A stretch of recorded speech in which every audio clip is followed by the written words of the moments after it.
नमस्कार, मैं हूं गुनुप्रिया सत्तन और आप देख रहे हैं खबर 100 न्यूज। आइए नजर डालते हैं आज की कुछ खास खबरों पर, लेकिन उससे पहले एक नजर आज की हेडलाइंस की ओर। मध्य प्रदेश में गोमाता पर सियासत, गाय की मौत पर कांग्रेस ने किया घेराव। विधायक पीसी शर्मा के नेतृत्व में गो संवर्धन बोर्ड का हुआ घेराव। उत्तराखंड में चुनावी तैयारी, नानकमत्ता में चुनाव कार्यालय का हुआ उद्घाटन। निर्दलीय प्रत्याशी मुकेश सिंह राणा ने किया उद्घाटन, जीत का किया दावा। और मध्य प्रदेश में काबू में आया कोरोना, गृह मंत्री ने दी जानकारी। चिकित्सा शिक्षा मंत्री ने कहा हेल्थ एक्सपर्ट्स की सलाह पर ही चल रही है मध्य प्रदेश सरकार।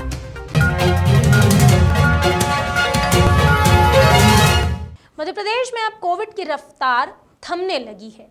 ये पूरी जो जानकारी है ये मध्य प्रदेश के गृह मंत्री ने मीडिया को दी है। उन्होंने कहा कि पिछले 24 घंटे में प्रदेश में 7,430 नए मामले आए हैं, वहीं 8,409 लोग स्वस्थ होकर अपने घरों को लौट गए हैं। गृह मंत्री ने इस दौरान कहा कि प्रदेश में रिकवरी रेट बढ़कर 92.07 यानी कि 92% से अधिक है और एक्टिव केस 5,29,623 है।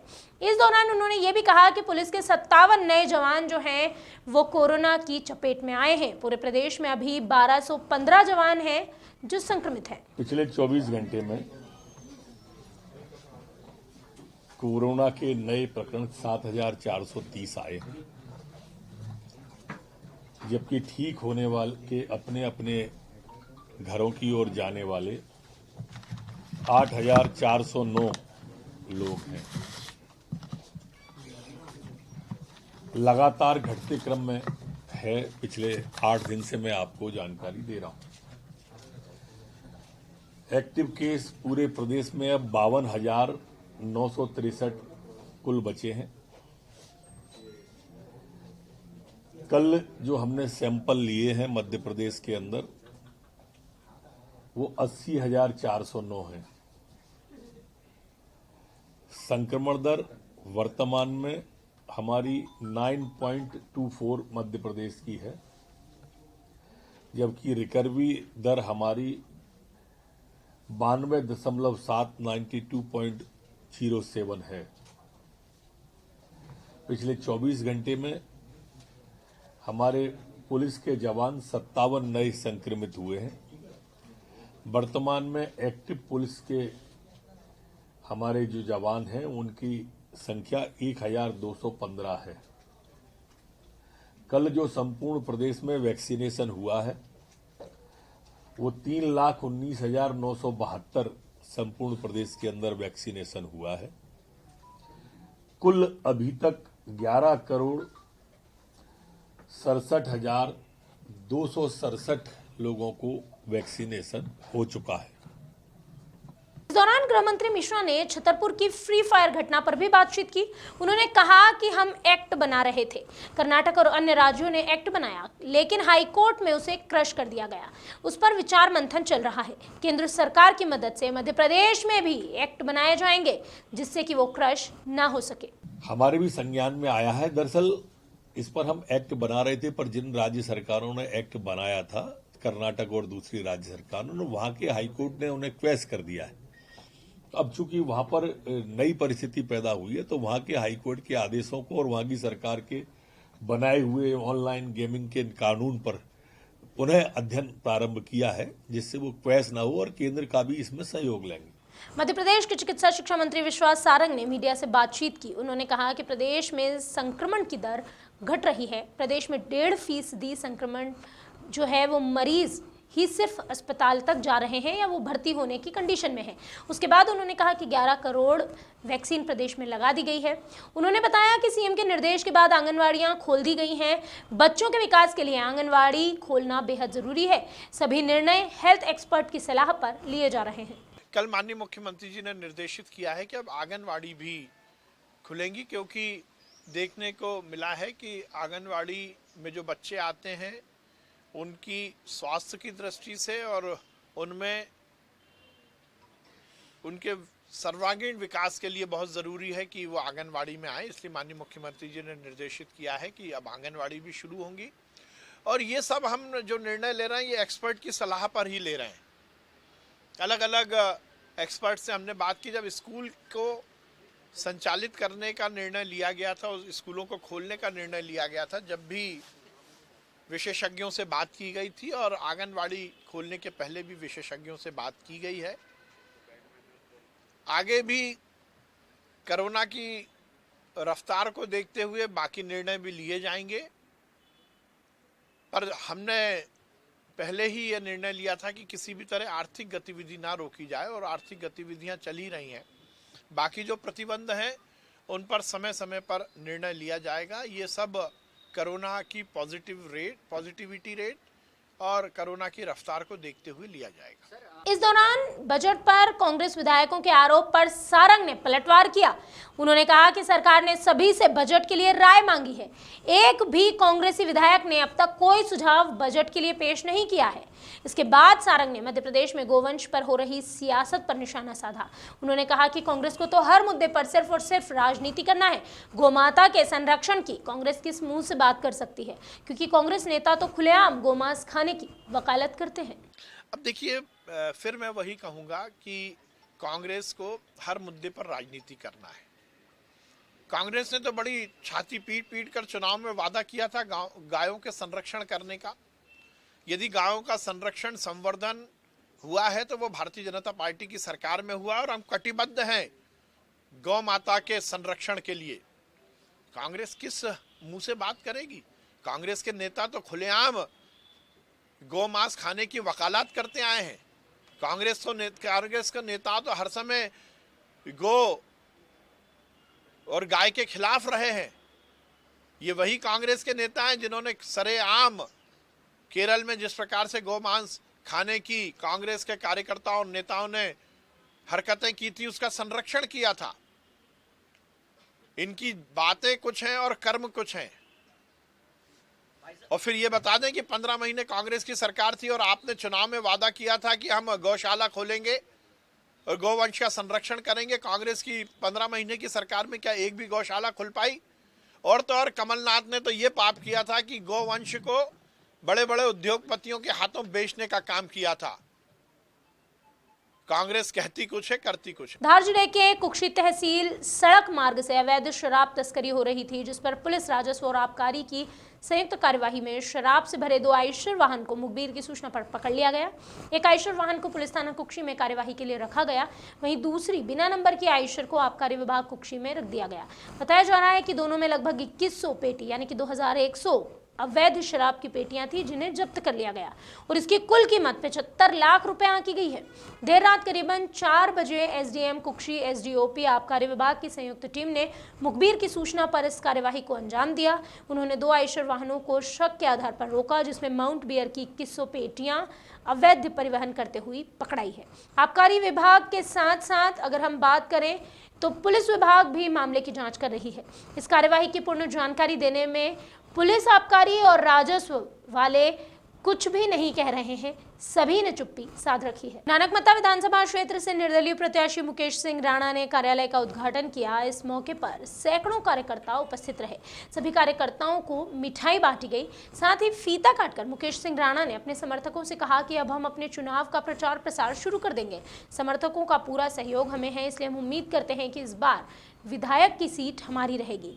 वहां खड़े सभी समर्थकों ने मुकेश सिंह राणा जिंदाबाद के नारे लगाए। साथ ही साथ तुम संघर्ष करो, हम तुम्हारे साथ हैं के भी नारे जोर जोर से लगाए गए। इस मौके पर सभी में एक खुशी की लहर देखी गई।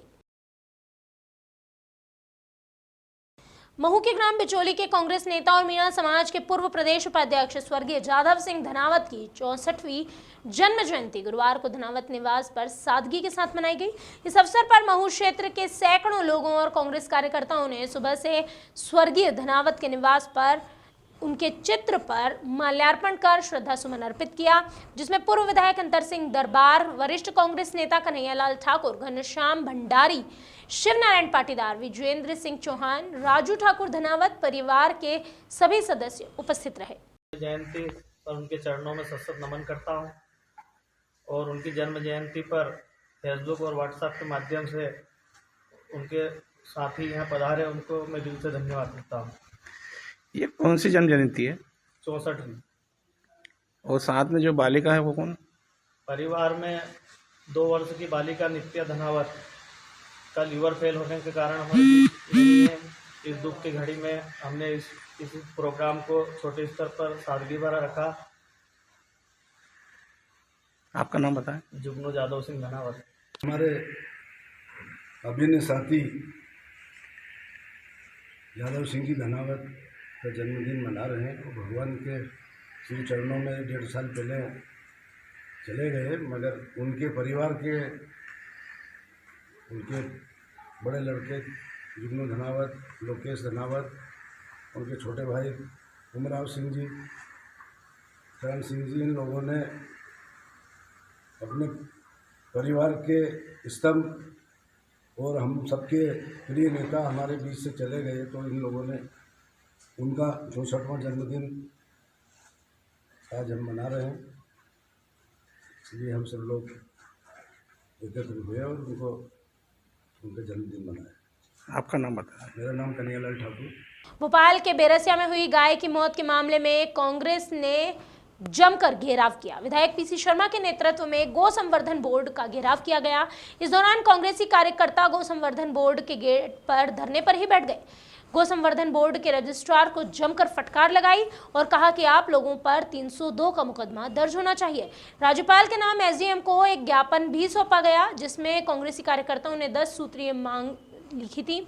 इस दौरान सरकार के खिलाफ जमकर नारेबाजी हुई। मौके पर भारी पुलिस बल तैनात रहा।